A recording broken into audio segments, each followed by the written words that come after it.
성도 여러분 안녕하세요. 오늘도 말씀으로 승리하는 은혜가 저와 여러분들 위해 함께 하기를 주님의 이름으로 축원드립니다. 우리 계속해서 누가복음 여행을 떠나고 있습니다. 신약의 세 번째 책이죠. 사복음서이기도 합니다. 우리 어제 5장의 내용을 함께 좀 기억해 봤으면 좋겠습니다. 우리가 계속해서 우리 4장부터는 예수님의 공생의 사역이 인자로서 이 사역이 어떻게 진행되고 있는가를 보고 있고요. 어제 5장은 인자 대신 예수님의 사역 두 번째 시간이었습니다. 특별히 이제 사역을 시작하시면서 4명의 제자 또 세리 마태를 본인의 제자로 부르셨던 예수님의 사역, 그리고 나병 환자와 중풍병자, 그 당시 굉장히 중한 질병, 가장 이 고치기 어렵고 불치병이라고 생각했던 비참한 질병 두 명의 환자들을 고쳐주심으로 또 의미들을 보여주시고 또 금식 논쟁을 벌이시는 그런 모습들을 보게 되었습니다. 어제가 우리가 그런 내용을 통해 세 가지 은혜를 나눴는데요. 첫 번째는 어부인 베드로를, 특별히 어부였던 4명의 제자들을 부르시는데 그 중에서도 특별히 베드로를 부르신 사건을 우리가 기억할 수 있죠. 우리가 잘 알듯이 베드로가 밤새 그물을 던졌지만 하나도 얻지 못했습니다. 그러나 예수님은 그 호숫가에 일부러 베드로의 배를 올라가셔서 많은 무리들을 가르치시고 그 가르치신 이후에 베드로에게 저 깊은 데로 다시 한번 그물을 던져라 라고 명령하십니다. 그때 베드로는 이미 밤새 한 마리도 못 잡아서 지쳤고 그물도 다 정리한 상태였지만 그 말씀에 순종하고 의지하며 다시 한번 깊은 곳으로 그물을 던졌을 때 그 자신의 배뿐만이 아니라 옆에 있는 배까지 2배가 가득 찰 정도로 어마어마한 물고기들을 잡게 되죠. 그러자 이 베드로는 예수님이 보통뿐이 아니라 메시아임을 직감하게 되고 그분 앞에 무릎을 꿇고 나는 죄인인 나를 떠나가십시오 라고 회개하는 모습, 자기의 죄인된 모습을 발견하게 됩니다. 그리고 나서 나를 따라 사람을 낚는 어부가 되라는 주님의 말씀에 따라 모든 것들을 버려두고 예수님의 제자가 되는 사건이 일어났죠. 우리 이것들을 보면서 특별히 이 말씀에 나타난 베드로의 모습에 2가지를 좀 배우려고 하는데, 첫 번째, 그는 즉각적으로 말씀에 순종했던 모습과 또 하나, 그 주님을 만남으로 죄인으로서의 자각, 나의 구원자는 이 예수님밖에 없구나 라고 하는 이 복음에 받아들였던 이 2가지 모습이 예수님이 어부였고 볼품없었으나 그를 제자로 받아들인 두 중요한 요인이었다. 우리도 그러한 모습들을 가져야 된다 라고 하는 것들을 좀 나눴고요. 두 번째는 나병 환자, 즉 문둥병 환자, 한센시병 환자를 고쳐주신 예수님을 통해 이 나병 환자도 예수님이 그 마을에 오셨다는 말을 듣고 율법을 어기면서까지, 목숨을 걸어서까지도 많은 사람들에게 걸리면 거의 이제 몰매를 맞고 죽을 환경인데 율법을 어기면서까지도 예수님께 찾아가 무릎 꿇었고, 예수님도 그 나병 환자, 그 문둥병 환자를 고쳐주는데 그냥 말씀으로 고친 게 아니라 나병 환자를 손으로 대면 안 됐습니다. 이게 전염병의 위험도 있고 율법으로도 금지된 일이나 예수님은 특별히 그의 썩어 문드러진 피부에 손을 대면서 치유해 주심으로 그가 여러 가지 사회적으로 고립되고 배척당했던 그 마음까지 어루만져 주셨던 예수님의 사랑, 즉 율법을 뛰어넘어 손대 주시며 치유해 주시는 그 주님의 사랑이 오늘 우리에게도 여전하다. 우리의 여진이 썩어 문드러지고 아파하는 그 부분을 주님은 기꺼이 찾아와 손대어 치유하여 주시는 그 주님의 사랑을 기억할 수 있어야 된다 라고 하는 것들도 나눴습니다. 이제 세 번째로 중풍병자, 지붕을 뚫고 내려온 중풍병자를 고치시고 죄사함의 논쟁을 통해서 또 세리인 마태를 자기의 제자로 부르시면서 예수님이 뭐라 그러시냐, 나는 의인을 부르러 온 게 아니라 죄인을 부르러 왔다 라고 하시는 그 주님의 사역의 방향, 즉 오늘 우리도 스스로 의인되는 사람들이 아니라 주님을 아는 것을 넘어 주님을 직접적으로 만나고 경험함으로 오늘 우리가 의인이 아니라 죄인으로서 주님을 만나는 사람들이 되어야 한다 라고 하는 이런 3가지 은혜를 어제 우리가 함께 나눴습니다. 기억하실 줄로 믿어요. 자, 오늘은 거기에 이어서 오늘 우리는 누가복음의 6번째 시간을 가지려고 하는데요. 이 6장도 길어서 2파트로 나누려고 합니다. 그래서 오늘은 누가복음 6-1이고요. 인자 대신 예수님의 사역 3-1입니다. 분량은 6장의 상반부인 1절에서 26절까지 오늘 우리가 함께 읽어보도록 하겠습니다. 제목을 짓자면 대조되는 말씀 속에 하나님의 나라를 발견하라 라고 하는 제목을 지어보았습니다. 왜 이렇게 지었는지는 이제 내용과 우리 주안점을 살펴보면 잘 아실 수 있을 거예요. 자, 그럼 오늘 이러한 6장 상반부의 내용을 들어가기 전에 두 가지 맥을 먼저 짚어보고 그 맥에 따라 한번 내용을 들어가 볼게요. 먼저 첫 번째, 오늘 말씀에는 이 6장의 상반부에는 대조적인 이 말씀과 모습들이 등장해요. 예를 들어 안식일의 율법이냐 아니면 안식일의 근본 정신이냐, 이런 대조, 또 12제자들과 또 그 주님을 따르는 무리들의 모습이 대조돼요. 또 하나, 예수님이 4가지 복을 말씀하시면서 또 대조적으로 4가지 화가 있을 것을 이야기하시는 이런 여러 대조들이 있는데, 이런 대조적인 구조들을 통해 이 말씀들의 깊은 의미들을 좀 묵상해 보았으면 좋겠습니다. 두 번째, 자, 이런 말씀 가운데 핵심이 되는 하나님 나라에 대한 의미들도 우리가 함께 찾아보면서 오늘 말씀을 읽으면 굉장히 풍성하게 이 말씀을 읽을 수 있을 겁니다. 자, 그럼 이런 맥을 가지고 오늘 우리가 6장의 전반부의 내용을 함께 나누도록 하겠습니다. 오늘 6장의 전반부의 내용은 안식일에 일어났던 두 사건과 12제자를 확장히 부르시고 무리가 몰려드는 모습과 또 4가지 복과 4가지 화에 대한 예수님의 교훈의 말씀을 오늘 우리가 볼 수 있겠습니다. 제일 먼저 6장은 안식일에 일어났던 논쟁, 안식일에 일어났던 2가지 사건을 이야기하는데요. 먼저 첫 번째, 안식일에 밀 이삭을 먹은 제자들의 이야기를 보여줍니다. 내용은 이래요. 한 안식일에 예수께서 밀밭 사이로 지나가게 되었다. 그런데 그의 제자들이 밀 이삭을 잘라 손으로 비벼서 먹었다. 그러자 몇몇 바리새파 사람들이 말하였다. 어찌하여 당신은 안식일에 해서는 안 되는 일을 합니까? 예수께서 그들에게 대답하셨다. 다윗과 그 일행이 줄였을 때 다윗이 한 일을 너희는 읽어보지 못하였느냐? 다윗이 하나님의 집에 들어가서 제사장들밖에는 먹어서는 안 되는 제단빵을 집어서 먹고 자기 일행에게도 주지 않았느냐? 그리고 예수께서 그들에게 말씀하셨다. 인자는 안식일의 주인이다 라고 하는 것입니다. 이 당시 안식일법이 있었고요, 안식일법보다 훨씬 더 중요한 성전법이 있었어요. 근데 예수님은 이렇게 말하는 거죠. 너희가 뭐 안식일에 밀 이삭 먹은 거 이거 안식일 범한 거 맞는데, 얘네가 그렇게 존경하고 사랑에 맞이했던 다윗 왕은 안식일법보다 더 중요한 성전법도 어겼어. 그러면 그에 대해서 너희는 어떻게 평가할래? 이렇게 되물으시는 거예요. 그러면서 너희는 안식일의 의미를 잘 몰라. 내가 안식일의 주인으로 내가 안식일의 근본 정신과 의미를 정확히 알아. 이렇게 행하는 이유가 있어 라고 말씀하시는 예수님의 모습을 볼 수 있는 거죠. 또 하나, 예수님 또한 안식일에 손 마른 자를 고쳐주십니다. 내용은 이래요. 또 다른 안식일에 예수께서 회당에 들어가셔서 가르치시는데 거기에는 오른손이 오그라든 사람이 있었다. 율법학자들과 바리새파 사람들은 예수를 고발할 구실을 찾으려고 예수가 안식일에 병을 고치시는지 엿보고 있었다.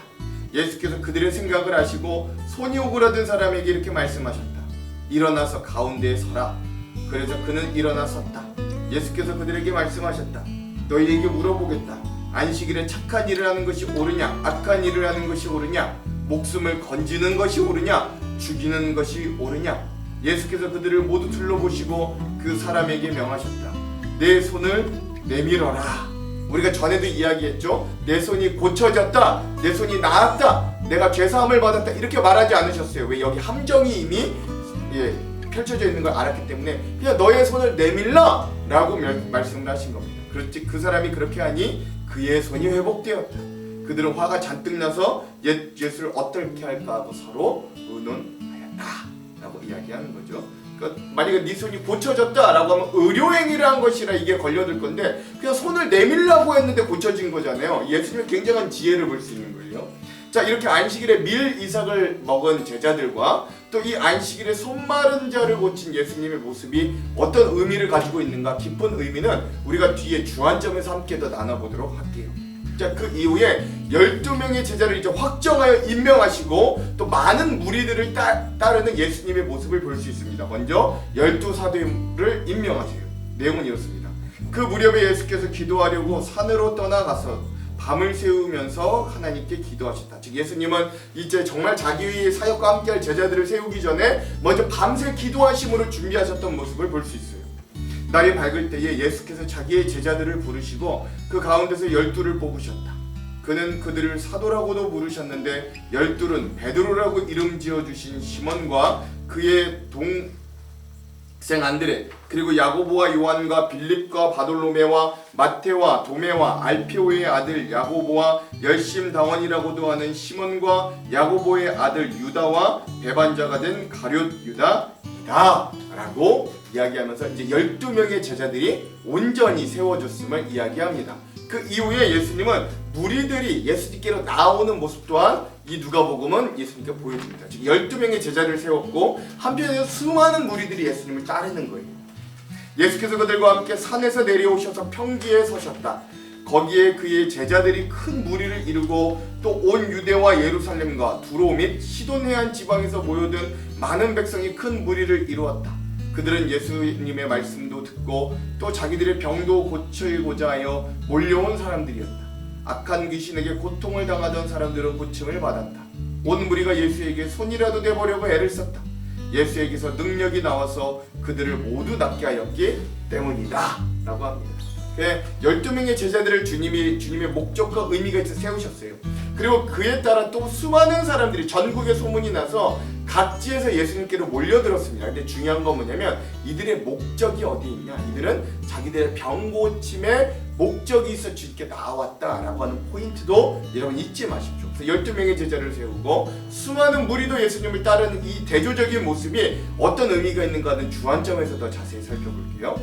마지막으로 오늘 이 6장 누가복음 6장의 3반부에는 예수님의 가르침이 등장하는데 복 있는 4가지 복된 자와 4가지 화가 있는 자의 모습을 예수님이 대조해서 말씀하십니다. 먼저 복 있는 자에 대해 4가지 복에 대해 이렇게 말씀하세요. 예수께서 눈을 들어 제자들을 보시고 말씀하셨다. 자, 첫 번째 복, 너희 가난한 사람들은 복이 있다. 하나님의 나라가 너희의 것이다. 두 번째, 너희 지금 굶주리는 사람들은 복이 있다. 너희가 배부르게 될 것이다. 셋째, 너희 지금 슬피 우는 사람들은 복이 있다. 너희가 웃게 될 것이다. 마지막 넷째, 사람들이 너희를 미워하고 인자 때문에 즉 예수님 때문에 너희를 배척하고 욕하고 너희의 이름을 악하다고 내칠 때에는 너희는 복이 있다. 그날에 기뻐하고 뛰놀아라. 보아라, 하늘에서 받을 너희의 상이 크다. 그들의 조상들이 예언자들에게 이와 같이 행하였다 라고 하면서 가난한 자, 굶주린 자, 슬피 우는 자, 또 예수님 때문에 박해받는 자들이 복이 있는 자라고 선포해 주십니다. 근데 또 반대로 이외에 또 화가 있을지언정 하면서 화 있는 4명의 사람들의 모습도 보게 됩니다. 첫 번째, 그러나 너희 부유한 사람들은 화가 있다. 너희가 너희의 위안을 받고 있기 때문이다. 둘째, 너희 지금 배부른 사람들은 화가 있다. 너희가 굶주리게 될 것이기 때문이다. 셋째, 너희 지금 웃는 사람들은 화가 있다. 너희가 슬퍼하며 울 것이기 때문이다. 넷째, 모든 사람이 너희를 좋게 말할 때 너희는 화가 있다.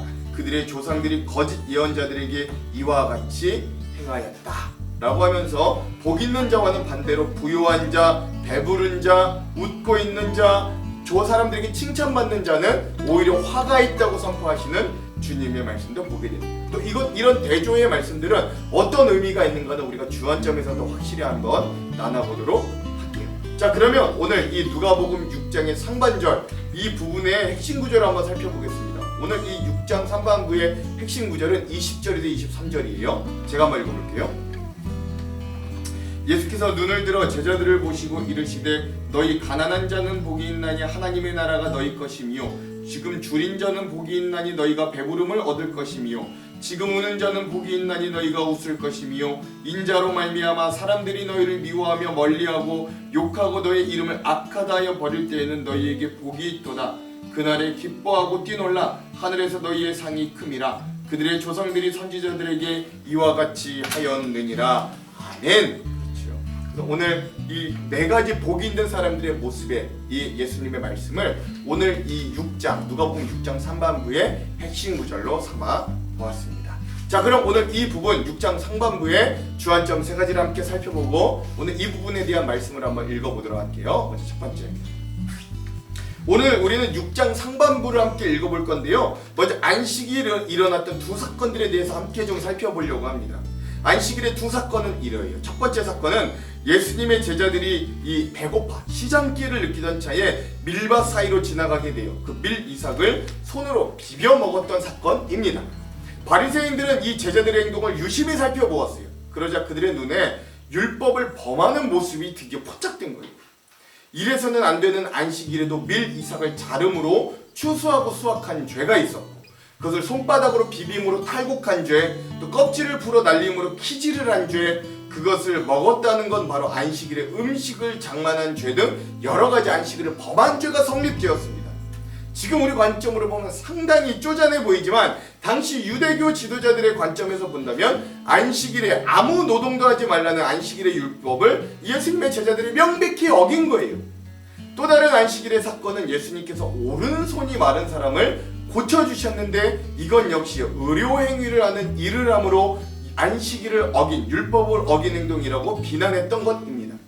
즉, 이 두 사건은 각각 다를지 몰라도 본질은 안식일에 대한 진정성이 무엇이냐를 놓고 예수님과 유대교 지도자들 사이에 충돌이 일어났던 사건인 거죠. 구약성경 출애굽기 20장 10절에는 이렇게 안식일에 대해 기록합니다.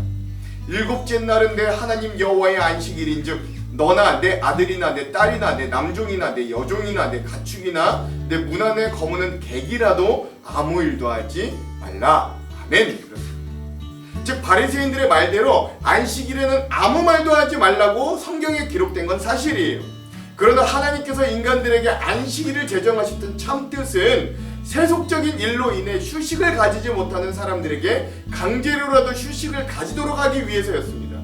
특별히 사회적으로 힘이 없고 가난한 자들, 특히 출애굽기 말씀에 나왔던 자녀들, 그 당시 자녀들도 부모들에 의해서 비하면 힘이 없었거든요. 남녀 종들, 객, 즉 나그네들, 심지어 그 집에서 있었던 가축까지 포함하여 스스로 휴식을 가질 힘과 권한이 없던 자들은 그런 스스로의 힘이 없었고 권한이 없었으므로 그런 자들을 위해 신이셨던 절대자 하나님이 강제적인 휴식 명령을 내림으로 인간의 생명이 더더욱 풍성해지기를 원하는 사랑이 안식일의 근본 정신이었어요. 그러나 안타깝게도 바리새인들은 그런 안식일의 근본 정신은 잃어버리고 그 껍데기에 집착하게 됩니다. 일하지 말아라, 먹지도 말아라, 오직 예배만 드려라, 이런 이 어떤 외적인 것들에만 집중한 거죠. 그러므로 예수님은 그들을 향해 이렇게 선포하십니다. 5절, 또 이르시되 인자는 안식일의 주인이니라 하시더라. 아멘. 즉, 예수님은 본인이 안식일의 근본을 아는 안식일의 입법자이며 주인이심을 선포하시면서 너희는 안식일에 대해 근본적으로 잘못 알고 있다고 선포해 주시는 거예요. 또 한 사건이 있죠. 또 하나, 그것은 평상시에 회당에 들어올 수 없었던 오른손이 말랐던 이 지금으로 치면 이제 장애를 가졌던 분을 예수님이 회당에 들어오실 것을 알고 미리 안식일에 병 고치도록 유도한 바리새인들의 음모도 예수님께서 이미 잘 알고 있었어요. 그러니까 원래 들어왔으면 안 되는 사람인데 일부러 거기다 예수님 시험하려고 데려다 놓은 거예요. 그 7절과 8절에 나오죠. 그리고 그거 예수님도 간파하고 계셨어요. 그러하기에 예수님은 그 환자에게 모든 사람들이 잘 보이는 가운데 한가운데로 나오게 하십니다. 그리고 예수님께서는 가르치던 일을 중단하시고 9절에 이렇게 외치셨어요. 예수께서 그들에게 이르시되 내가 너희에게 묻노니 안식일에 선을 행하는 것과 악을 행하는 것, 생명을 구하는 것과 죽이는 것 어느 것이 옳으냐 하시며. 아멘. 결국 예수님의 이 질문으로 인해 안식일을 잘 지켜오던 바리새인들은 스스로가 악을 행하는 자, 생명을 모욕하고 능멸하는 자로 드러나게 되는 거예요. 문자적으로 규정은 잘 지켰는지 몰라도 바리새인들이 생명을 살리고자 했던 하나님의 법 정신은 명백하게 어긴 게 되었습니다. 그러므로 예수님은 형식적인 율법보다는 사랑의 복음에 더욱 충실할 것을 교훈해 주시는 거예요. 오늘 우리도 오랜 기간 신앙생활을 하다 보면 우리가 원치 않든 우리의 신앙생활이 우리의 열심과 말씀의 철저한 순종을 통해 어떨 땐 때론 점점 율법화되어 가고 규정에 얽매여 갈 때가 있습니다. 그때 우리는 이 말씀 안에 담긴 정신을 잊어서는 안 돼요. 그러므로 우리는 사랑을 잃어버린 정죄의 시선이 가득한 율법주의자가 되는 것이 아니라 사랑을 실천하며 율법을 성취하신 예수님을 닮아가는 성도들이 되기를, 그런 교훈을 얻는 말씀의 은혜가 있기를 간절히 소망합니다.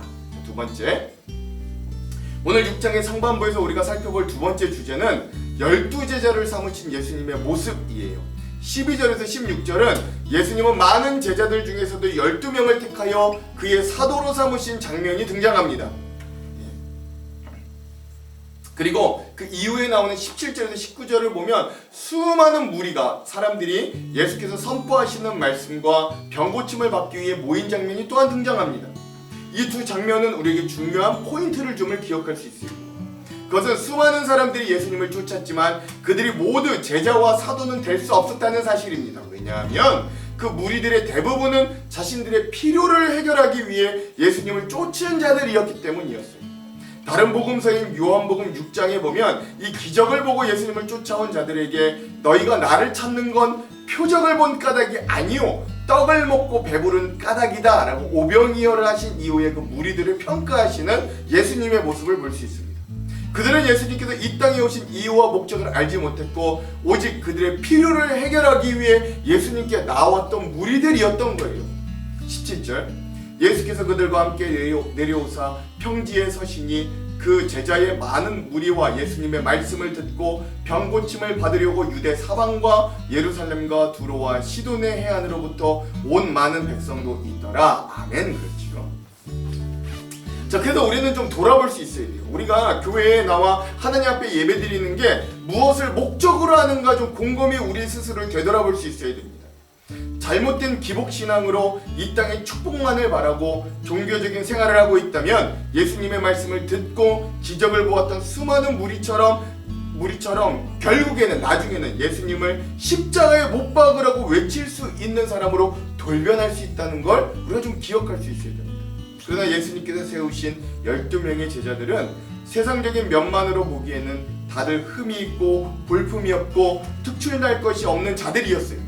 물론 그들의 관심사가 온전히 믿음에만 속해 있던 것은 아니라 이 12명의 제자들도 이 무리들 못지않게 세상적인 관심과 욕망으로 가르쳐 있기도 하였지만 그러나 예수님께서 그들을 제자와 사도로 부르신 이유는 그들이 철저히 예수님의 부르심에 반응했고 또 순종하고자 했던 그런 자발적인 태도가 그 12명에겐 있었기 때문입니다. 이게 무리와 12명의 차이예요. 이렇게 전적인 예수님의 선택과 전적인 예수님의 인도하심의 주권으로 인하여 이 12명의 제자를 선택하시고 그들을 통해 하나님 나라를 위해 함께 일하기를 원하셨고 예수님께서 이 땅에 오신 목적을 동일하게 수행하기를 그 12명의 제자들에게는 원하셨다라는 것입니다. 그리고 예수님께서 제자 중에 12를 택하여 사도로 삼으신 건 앞으로 그들에게 교회를 세우는 사명이 주어졌기 때문입니다. 특별히 그들의 수가 12명인 이유는 구약에서 12지파로 이스라엘의 민족이 시작되었듯 이제 새로운 시작 시대 예수님께서 12사도로 세운 민족, 즉 그리스도가 머리 되는 교회를 시작하시기 위해서인 거예요.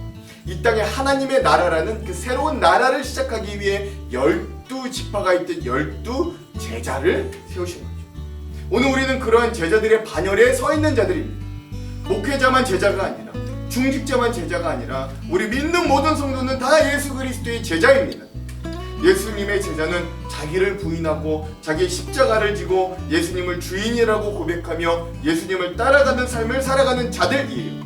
그렇게 제자인 우리들은 예수 그리스도의 삶을 닮아가며 이 땅에서 그리스도의 낮아지심과 사랑으로 삶을 보여주는 자들입니다. 오늘 하루도 이 말씀을 통해 우리도 작은 제자들이 되어 예수 그리스도를 닮아가며 그가 이루어 놓으신 하나님의 나라를 소망하며 이 땅에서 그리스도의 향기 나는 삶을 여전히 살아가는 오늘의 삶, 즉 12제자의 편에 서지 이 무리들의 삶의 편이 되지 않는 저와 여러분이 되기를 간절히 소망합니다. 자, 마지막 세 번째, 오늘 우리가 6장 3방부에서 살펴볼 마지막 주제는 4가지 복과 4가지 화에 대한 내용입니다. 이 부분은 마태복음의 8복과 유사한 내용들이 기록되어 있어요. 그런데 마태복음과 달리 누가복음은 4가지 복뿐만 아니라 4가지 화 있을진저 라는 선포를 통해 복된 자의 참된 모습을 긍정과 부적의 모습으로 매우 강조하고 있다라고 하는 것입니다. 예수님께서는 가난한 자, 줄인 자, 우는 자, 그리고 핍박받는 자들이 복이 있다라고 말씀하십니다.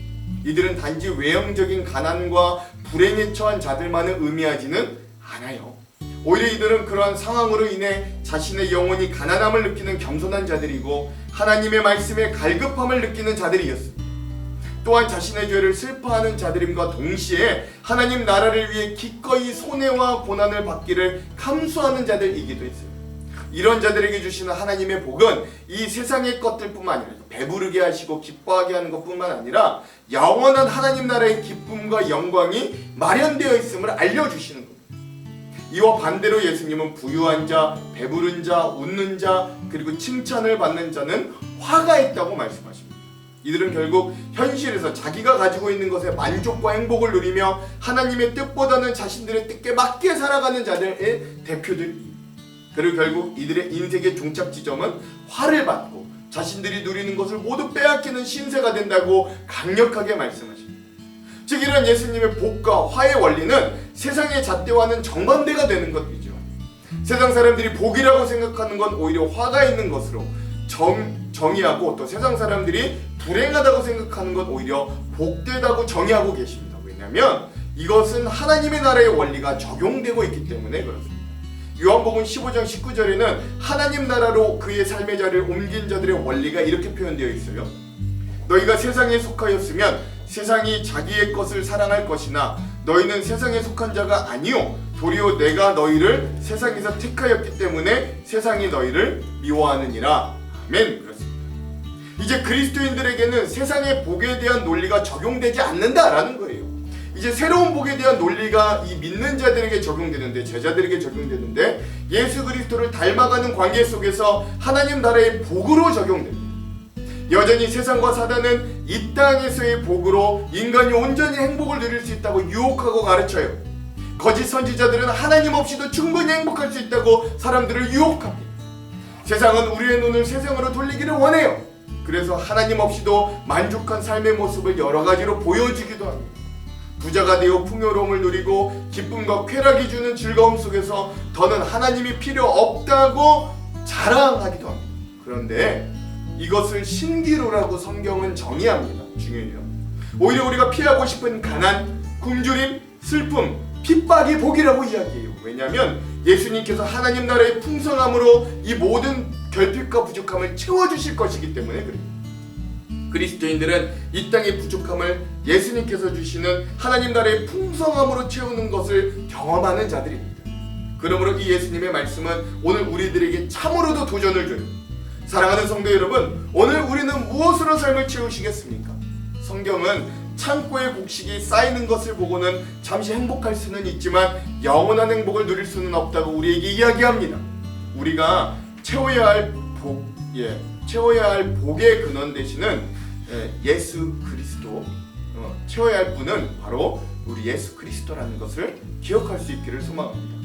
그분으로 우리의 삶을 채울 때 하늘에서 우리의 상이 큽니다. 오늘 23절 말씀이에요. 그날에 기뻐하고 뛰놀라 하늘에서 너희의 상이 큼이라 그들의 조상들이 선지자들에게 이와 같이 하였느니라. 아멘. 그러므로 이런 말씀의 위로와 도전을 받아 오늘 하루도 예수 그리스도를 닮아 살아감으로, 그런 삶을 살아감으로 하늘의 유업이 주는 기쁨으로 말미암아 즐거워할 수 있는 오늘 하루가 되기를, 그런 말씀 여행이 되기를 주님의 이름으로 축원드립니다. 기도할게요. 하나님, 오늘 우리가 이 누가복음 6장의 전반부의 말씀을 보며 하나님 여러 가지 대조되는 말씀 속에서도 우리는 주님의 말씀에 형식적인 순종을 하는 자들이 아니라 그 마음과 정성과 중심을 다하여 주님을 사랑으로 섬기는 자들이 되기를 원합니다. 우리는 우리의 욕심과 욕망에 따라 주님을 따르는 자들이 아니라 즉각적인 순종과 주님의 십자가를 지고 따르는 진정한 제자들이 되기를 원합니다. 진짜 복을 누림으로 주님이 주실 것을 사모하는 네 가지 복에 속한 자들이 되기를 간절히 소망합니다. 오늘도 우리의 마음이 가난하게 하시고 주님을 바라볼 수 있는 복을 주셔서 오늘 우리가 주님으로 만족하고 기뻐할 수 있는 귀한 큰 복을 받는 귀한 성도들이 될 수 있도록 이 말씀 여행 가운데 함께하여 주시옵소서. 그렇게 하실 주님을 기대하며 예수님 이름으로 기도합니다. 아멘. 그럼 사랑하는 성도 여러분, 오늘 하루도 말씀으로 승리하십시오. 사랑하고 축복합니다. 화이팅! 제6장. 안식일에 예수께서 밀밭 사이로 지나가실새 제자들이 이삭을 잘라 손으로 비비어 먹으니 어떤 바리새인들이 말하되 어찌하여 안식일에 하지 못할 일을 하느냐? 다윗이 자기 및 자기와 함께한 자들이 시장할 때 한 일을 읽지 못하였느냐? 그가 하나님의 전에 들어가서 다만 제사장 외에는 먹어서는 안 되는 진설병을 먹고 함께한 자들에게도 주지 아니하였느냐. 인자는 안식일의 주인이니라.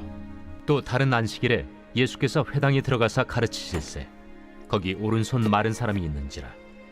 서기관과 바리새인들이 예수를 고발할 증거를 찾으려 하여 안식일에 병을 고치시는가 엿보니 예수께서 그들의 생각을 아시고 손 마른 사람에게 이르시되 일어나 한가운데 서라.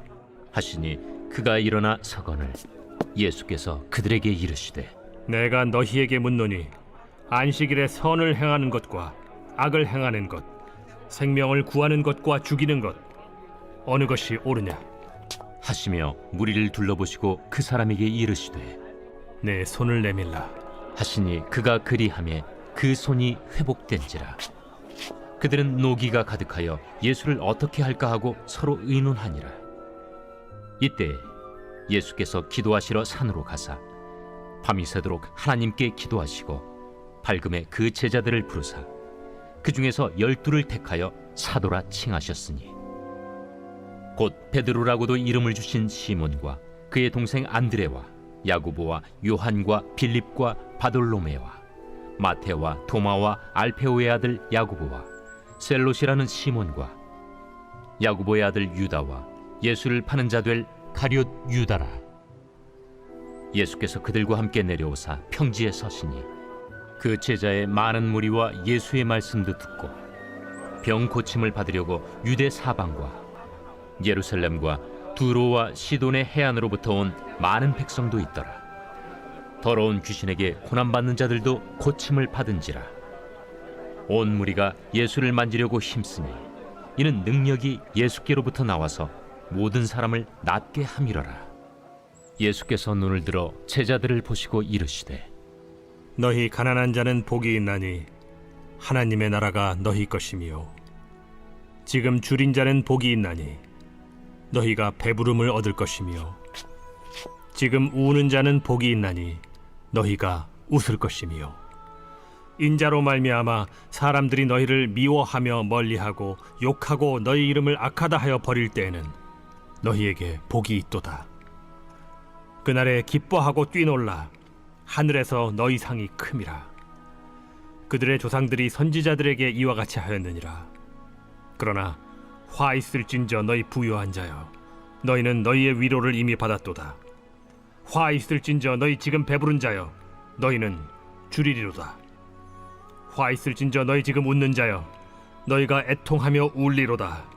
모든 사람이 너희를 칭찬하면 화가 있도다. 그들의 조상들이 거짓 선지자들에게 이와 같이 하였느니라.